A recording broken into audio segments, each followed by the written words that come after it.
What happens? So let me just chip in on what you're saying. That's another thing, again, is where SMEs actually go for this finance and what kind of finance you need. Most of the commercial banks won't give you capital because that's not the kind of finance they give. They give short-term loans to help you maybe scale, maybe, stock up goods and stuff.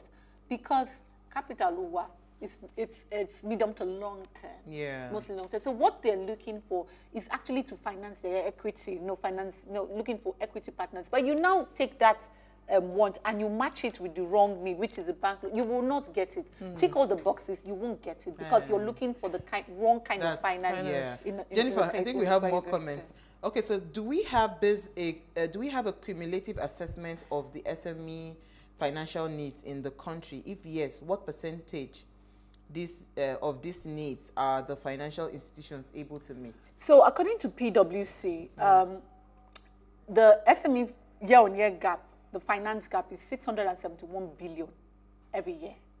Now, IFC about 3 or 4 years ago had said that the gap is $158 billion.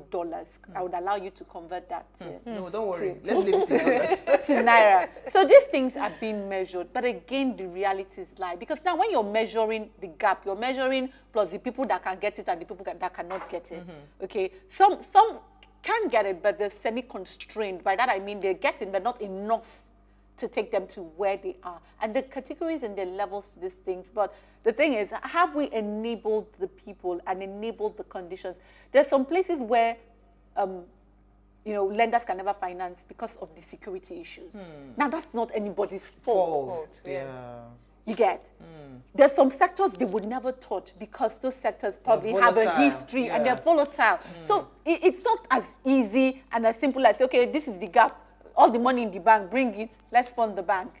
Let's fund the gap. It's not as easy. So I wish it was. We will still need to keep talking about these things. But, building environment is key for us. But let me take, I think Ade in the UK has Okay, so Ade said, good evening, ladies.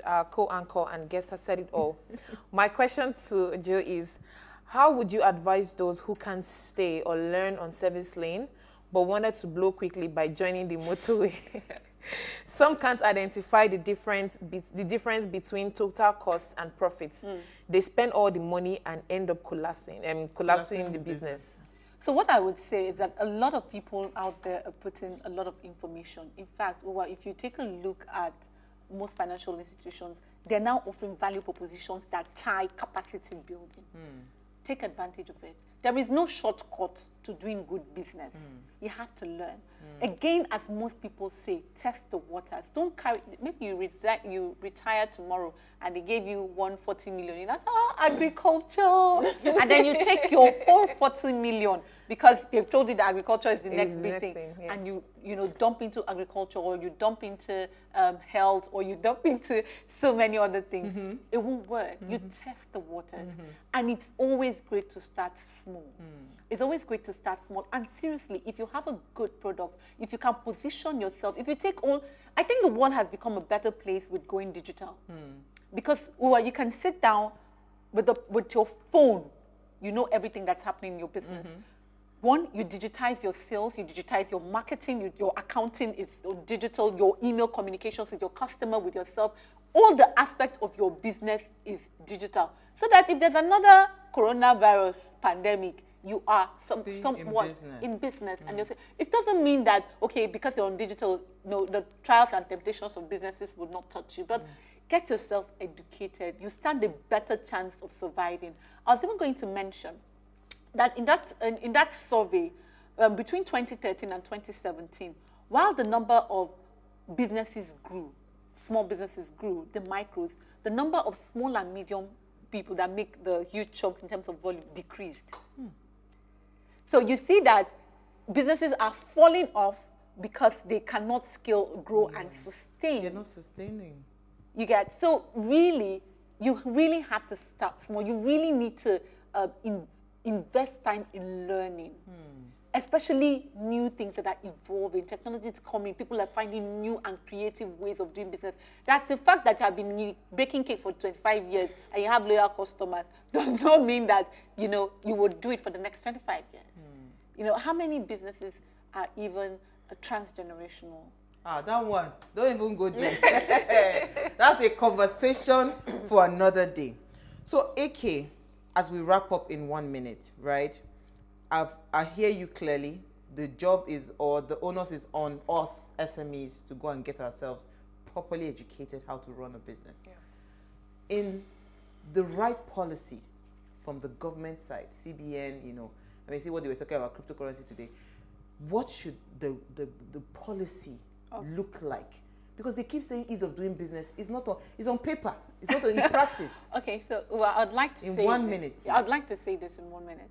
That the onus is not just on the small business, it's on everybody. All the stakeholders, all the role players need to do their part.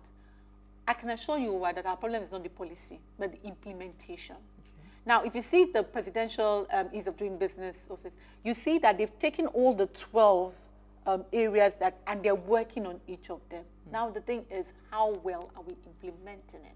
And as a small business, do you even know your rights? And do you know the things that you can do? And are you making the noise in the right places? So, in summary, I would say that all the stakeholders, all the role players have to come together, and we have to meet ourselves in the middle. The lenders have to learn new creative way to meet the challenges that this country, poses on SMEs, and find creative ways to come up with products that can help them. SMEs have to find a way to get into the right lane that the financial institutions or the lenders are creating so that they can benefit. And the government has to find a way, all those beautiful things, to implement them. All the intervention funds they've been given, to give account of them, how many people are actually benefiting from that. So all the role players have to come to the table for this to work.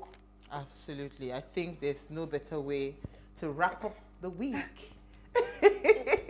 I'm so excited. But AK, you know that Friday is our SMEs day. So we will be bringing you more often so that we will not be stressing our head. Let her just be telling us all the meetings. Because me, Sha, this year, I want my business to grow. No, I want to scale, and I'm hoping that, as the financial guru beside me, will scale. But I hope this conversation helped somebody out there, because the truth is SMEs are the foundation of every economy.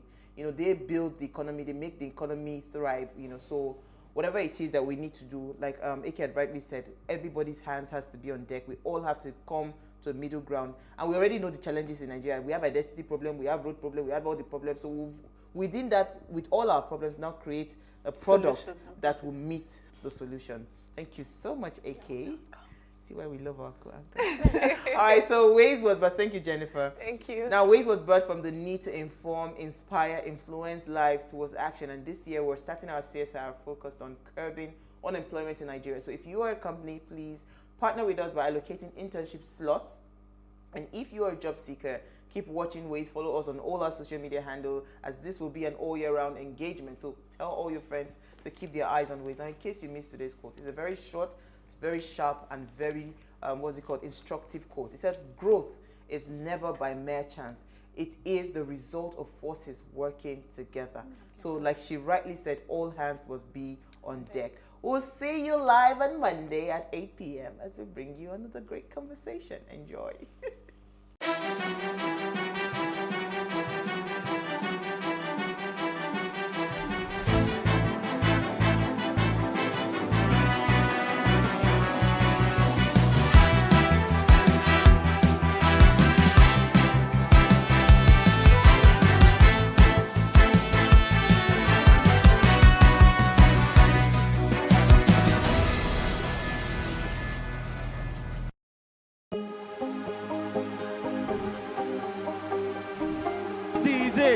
For upcoming artists to blow in Nigeria.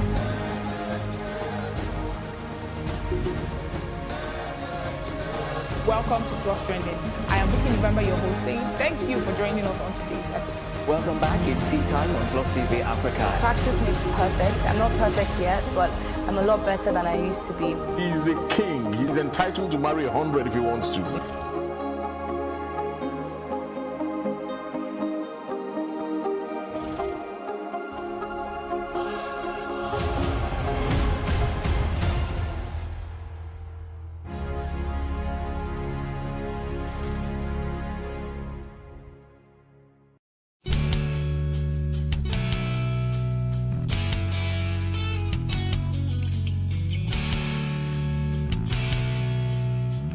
First of all, symptoms of COVID-19 in children are very clear.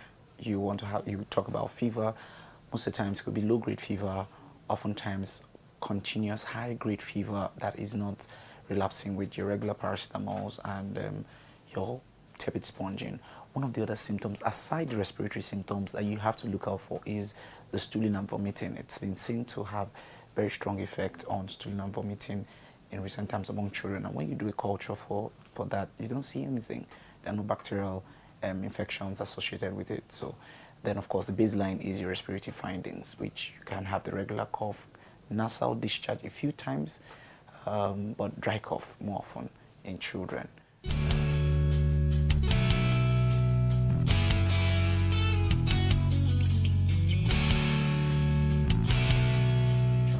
You want to watch out for temperature changes. You want to watch out for, loss of appetite and some catarrh for a long time, what we know as nasal discharge. Then you have to teach and model hygiene, all right? A good hygiene practice, using the hand sanitizer, washing your hand regularly, in fact, should be the stated one. And in cases of no water, you can teach them for hand sanitizers, especially those more than 60% alcohol. And then they don't necessarily have to use the face mask often, but you must teach the intake of good clean water. And then more importantly is diet. You cannot just give any food now. You have to pay attention to vegetables, greens especially. You have to have a high protein diet and high calorie diet. For example, fat and oil is important for a child to improve their metabolic state, for protein to improve their growth rate, and more importantly, fruits to improve minerals and vitamins.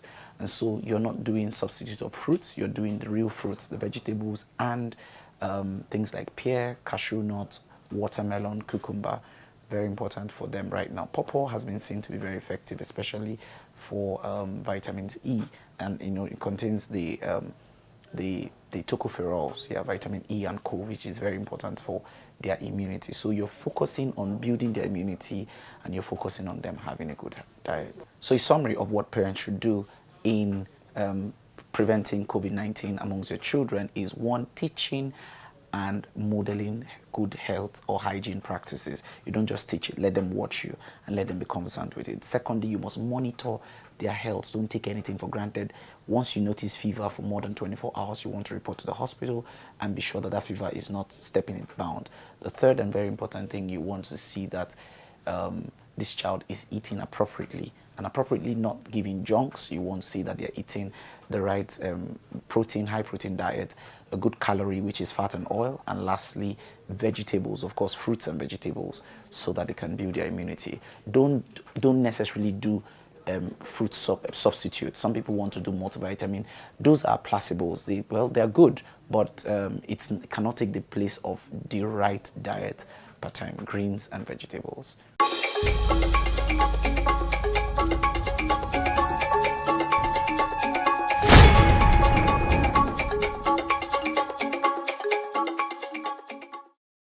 This is one story too many, but if we must make progress as a society, then we must continue to tell as many as necessary until justice and change is attained.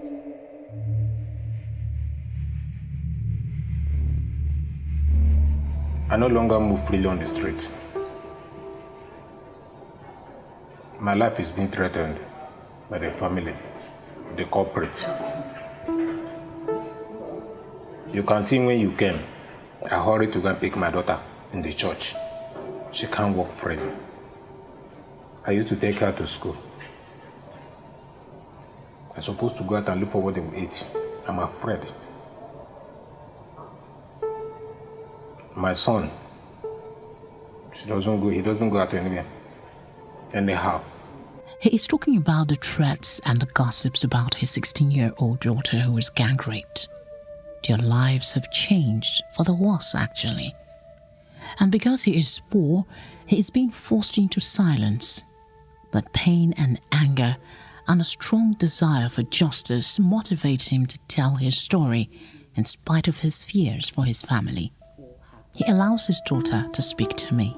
On that fateful day, I was sent on an errand by my daddy, and before I left the house, I received a call.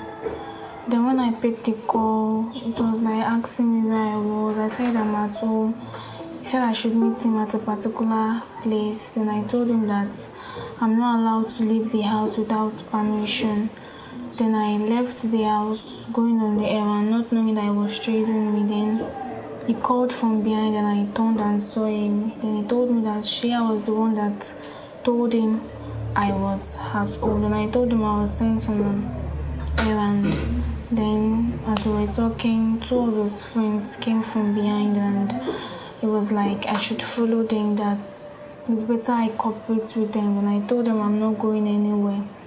That was how I wanted to free myself from them. Then he slapped me, threatening that if I did not go with him, he's going to beat me, he will kill me. Then I had no other option. He pulled me to an uncompleted building up.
If you come out here and you build something of great value, you can make it. That's what's amazing about Silicon Valley, and that's why you see everyone flocking towards Silicon Valley. It's really that place where there's this groundswell of smart people dedicated to using technology to solve very difficult problems. I was like, oh my God, people just think of these things and it just happens, and how can I build something? I just want to build something from scratch. We come here ready to make something of ourselves. So when an African leaves Africa and comes here, we're coming here to do battle.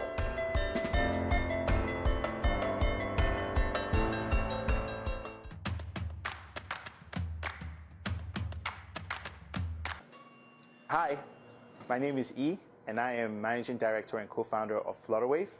And Flutterwave is one API for payments across Africa. Hi, my name is Jonas Beshouted, CEO and founder of StackShare.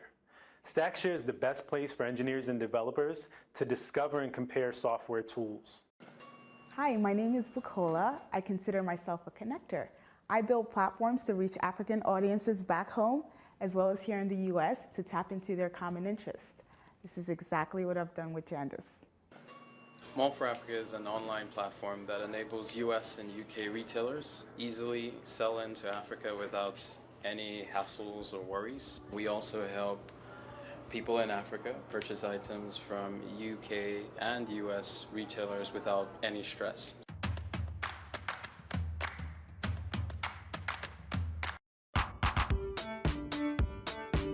Mall for Africa started really with an idea.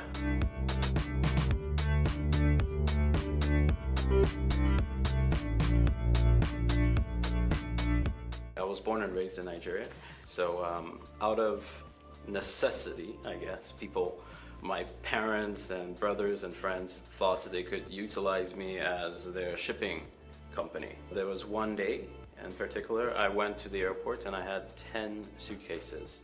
And I remember vividly the lady across the counter, it was a Delta flight, the lady across the counter looking at me up and down, you are not serious. This is not gonna happen. So I decided to build an app. Jandos Radio started off with just word of mouth.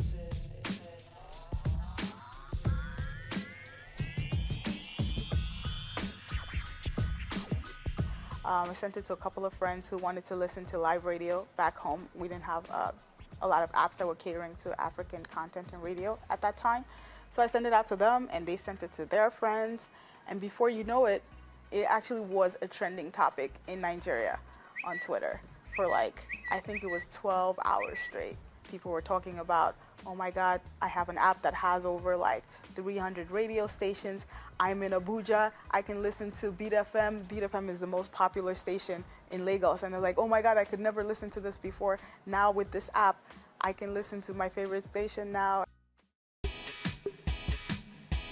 You know, I'm working on a platform product, which is payments, right?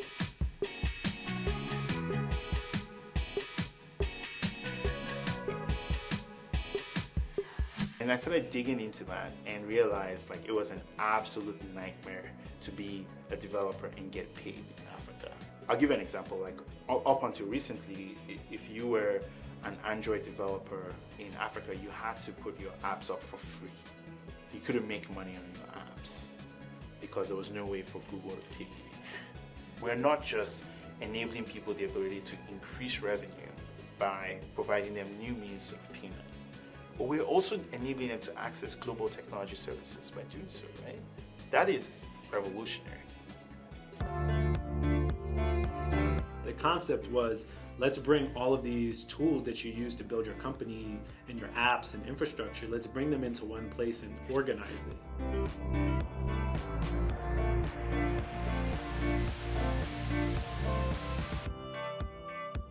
And other industries had done it. You know, Yelp has done it for restaurants, you know, TripAdvisor for travel and international places. So this wasn't really a new concept, but no one had really done this for software. If you think about it today, you know, where do you go for software decisions? It's still Googling around, and it's mad. We were actually the first site to really do that. You know, there were other sites that were trying to do sort of similar things. They've done software reviews, but we were actually the first site to say, you know, share all the software that you're using.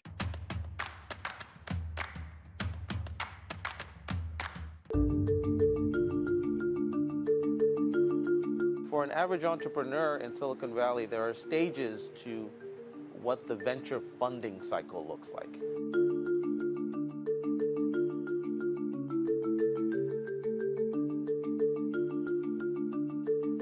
You have to start off with a seed stage. You have to be able to get people who believe in you early enough to take a risk in your idea. Every time an entrepreneur describes what they do, it usually has to hit the point of, I saw a problem, it was very unique, I had a solution, it was very unique, I was able to get, or I should be able to get somebody to pay me for my solution, but I should be able to repeat that so many times that it becomes scalable and sustainable. I know people who have joined a startup that thinks it's going to be the next big thing.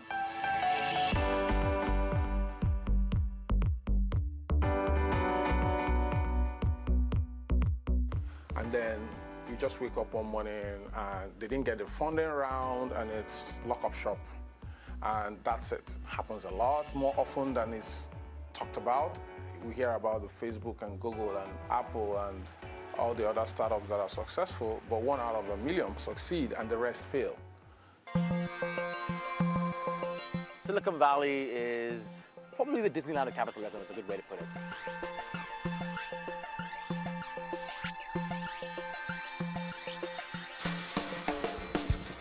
It is a place where you can come and make your dreams come true, and particularly in the technology space, it's a really a good ecosystem to get things done.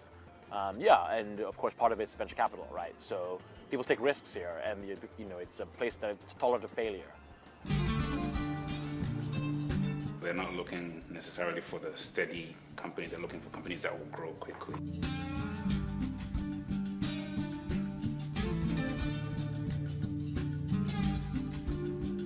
A lot of them will fail.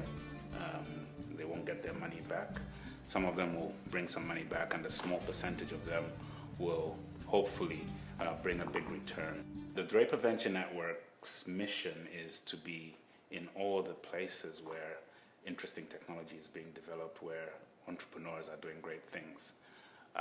And right now, we have partner funds on all the continents except Africa. So we're actively looking for a fund that fits the kind of profile we're looking for. They're investing in early stage technology companies. It's not an exact science. A lot of it's just character assessment. People who are trying to build something bold versus like copying an idea. In it for the long term, have the tenacity and ambition to see it through, boldness. Yeah, definitely think e-commerce is a huge area, allowing Africans to buy products they couldn't otherwise access easily, particularly without having to build huge malls and kind of leapfrogging retail. Financial services is also a big area. Fintech, anything around telemedicine, because access to doctors is really hard in Africa. What everybody hears is you raise the 100 million, they say, yeah. But that's not success. Success is lasting long enough till you can exit, either through an acquisition or an IPO, and the money that the investors get in becomes liquid and fungible. So a lot of businesses I've seen don't make it out of the exit, and that means everybody gets washed out. You just spend 7-8 years of your life working on this thing that didn't pan out. The 5 or 6 most valuable companies on the stock exchange are technology companies that were once venture-backed.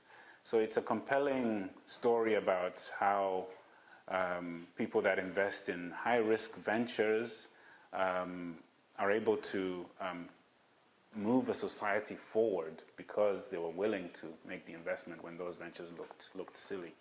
And one thinks maybe this could happen in Africa. We belong to the school of thought that that believes very firmly that Africa's future will be built on the back of entrepreneurs. We are firmly rooted in bridging those knowledge gaps and making sure that the interconnectedness between Africa and the rest of the world comes in forms of capital, in forms of education and resources, and mostly it's people and their ability to think and grow beyond what's currently attainable by using technology to flatten the playing field. Zebracorn is going to be a company that's built in Africa, for Africa, and scaled in Africa. It could become a unicorn by going beyond Africa, but made in Africa, scaled in Africa, serves multiple African markets. And that's really what distinguishes Zebracorn.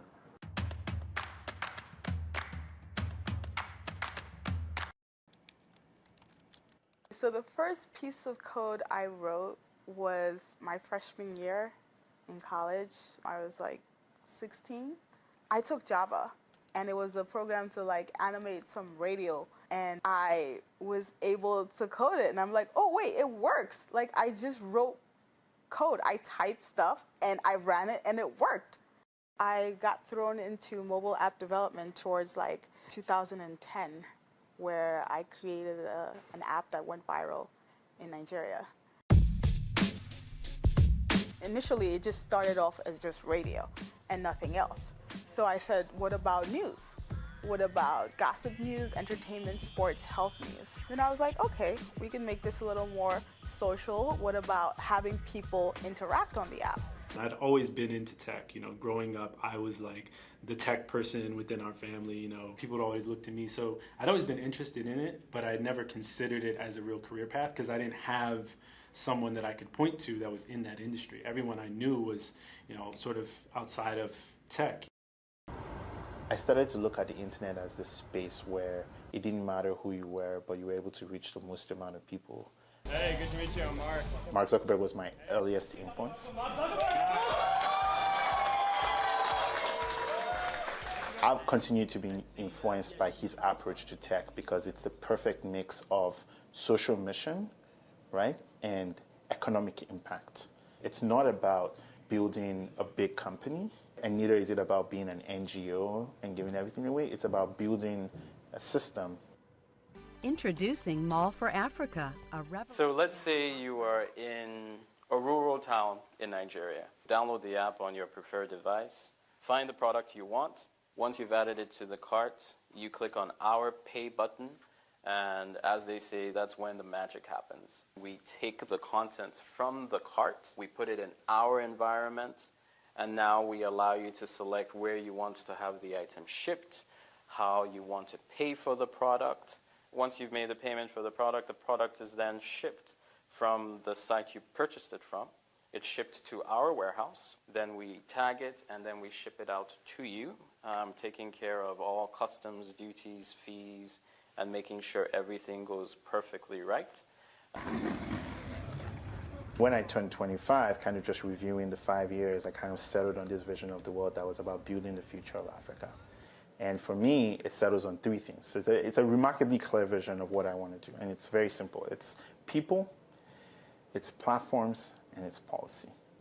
Andela is a platform for tech-powered growth. Its future will be written in Lagos, Nairobi, and cities across Africa. And that was what we did at Andela, right? Found really smart young people, very motivated, with high learning agility, paid them while we taught them how to build software, and then got Facebook and Google and IBM and all these companies to hire them to build products for them. This is Andela. So what Flutterwave is, it's an API that enables anyone from anywhere in the world to process any kind of payment across Africa. We are finally making financial inclusion real. Every time I went to one of these hackathons, I'd see a new API and I'd think, man, I should know about that. Like, there should be this one online space that has all the best stuff and feedback from developers and engineers and people actually building software, you know? I was like, man, this should exist and I should just go build it, you know? And so I just treated it as a side project at first. At the time, it was called LeanStack. Eventually, I got introduced to this guy named Nick Grandy, and he was the first employee at Airbnb. So we started working together for about 6 months. We built out the first real version of LeanStack at the time. And then he actually stayed on as an advisor, and he was the first investor. So, you know, that was big. We had a hosting company that had malfunction in their servers, and they deleted the whole database by accident and had no backup. Sadly, we had to shut down temporarily, but we're working on rebuilding. We believe the best way to solve this problem is to show you what the best companies in the world are using and why. The transition was, it's like realizing that the best thing we can do is try to mimic an in-person conversation between two people, the two engineers, right? It's like, okay, what's the problem you're trying to solve? Oh, okay, well, we don't have good visibility into how our app is performing in production. Okay, well, here's what we use, right? Like, here's how we solve that problem, right? And you tell them what you use, and then like within 30 minutes, it's like, okay, I know that I need to use that now because I trust this person, I trust their decision-making process, and it sounds like a good one to go with, so let me go with that. I have a passion for creating products that I am interested in and that I'm passionate about. It's tough because at the same time, you have to make a living. And being a startup founder, you don't always have the means to provide for yourself. I didn't have any of that, any serious investors. So after a while, I just to keep myself from not starving, I actually had to break down and actually get a 9-to-5 just so I can provide for myself. I basically just kept at it because I saw the value of it and I saw that it was picking up steam. I could see it getting easier. So you typically wake up around 4:35 because that's when the first calls are. My team all over the world, I try and talk to them as regularly as I can. I'll probably end around 12, only because I like to sync up with some banks and team members very early in the morning when they wake up. So it's a lot of work and not a lot of sleep. Definitely, it's a lot of work because the 9-to-5 does take a lot of your time. But always in your free time, even if it's an hour or 2 hours a day that you can find, I'm always doing that. I'm working on something right now, you know, that I'm hoping is gonna be very massively successful once I'm ready.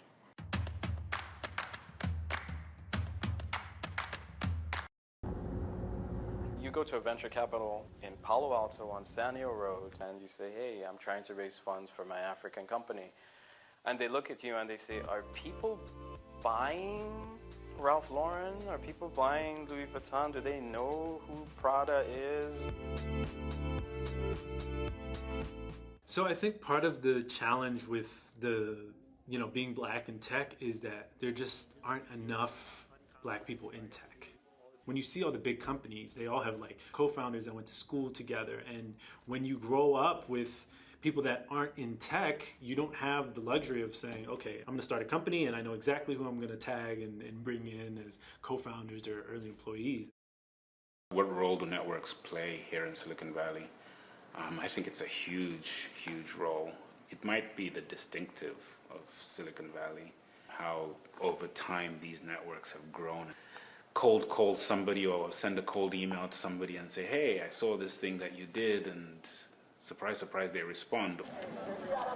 There's a lot of work that has to be done, the cultural preparation of what to expect in the Valley. And sometimes it's the most ridiculous, mundane, simple things.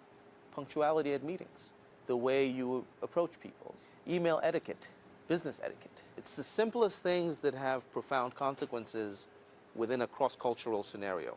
Growing up in Nigeria, as an African in Nigeria, I have natural networks. I have cousins, I have brothers, I have classmates. I like to say I can get to the president in Nigeria, whereas in the US, I can't even get to my mayor. If you are not from here, it's very difficult for you to have a social network. You have to create that social network yourself. We want to make it. If you came into Silicon Valley and you're a well-trained research and development professional and you went to Stanford or UCSF and you were a specialist in what you do, you'll get a great job and you'll get well paid. If you came into Silicon Valley and you... Ways where, you go to a meeting with an investor and you can tell that they just don't want to hear what you have to say. And, maybe it's your venture, maybe it's like what you're working on, but sometimes you can kind of feel that it's just because of you and like your color, and they're not even open to it. They just don't have to deal with people of color on a regular basis. All right. Apple actually has a woman of African descent. She's actually Ghanaian. That's one of their top people in marketing. Her name is Bozoma St. John. And that's what I'm trying to achieve. I don't want to fit in, because I feel like when you fit in, you don't stand out. Come on, y'all. I love the Valley, but I only love it to the extent that I can establish these networks between the Valley and Africa that make Africa better. And I think that's ultimately the vision of Africa that we believe FlutterWave is going to enable. One Africa, starting with unified financial infrastructure. I'm doing 7 figures, even 8 figures a year. This is a really good idea, and it's a good company to work with. My vision for Mall for Africa is bigger than Mall for Africa. It's actually a mall for the world. The vision is to help other emerging markets via a brand Mall for the world. And we've already started doing that. We are sitting on a huge powder keg of potential in Africa. Over the next 20 to 30 years, more than half of the world's working population is going to live in Africa. It's the second largest continent in the world by size and by people. I don't think there's any narrative of the world that is complete without Africa being a major part or player in it. For us, winning means being able to come back in 10, 15 years and say, technology changed Africa, and you were in part of one of the greatest wealth creation, value creation opportunities in modern history. That's what winning is.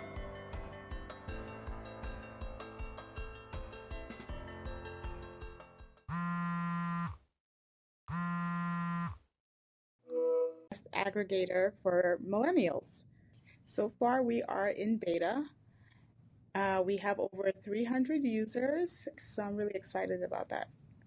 We launched a new jobs platform that allows engineers to essentially find jobs based on the technology they're familiar with. We've had our best month ever in terms of traffic. We were also featured in Software Development Times, online magazine for engineers and developers. FlutterWave has been doing being held ransom by idiots and bandits. Once you are in government, you believe everything you do is right. And once you are in opposition, everything the government does is wrong. And so it's time for us to take over power. Occupy Lekki Tollgate. It's trending on Twitter as #1 and 3. Youths have also shared pictures and banners to create Niger, Enugu, Oyo, among others. He said that herdsmen made the call at the send-forth ceremony for retired staff in Abeokuta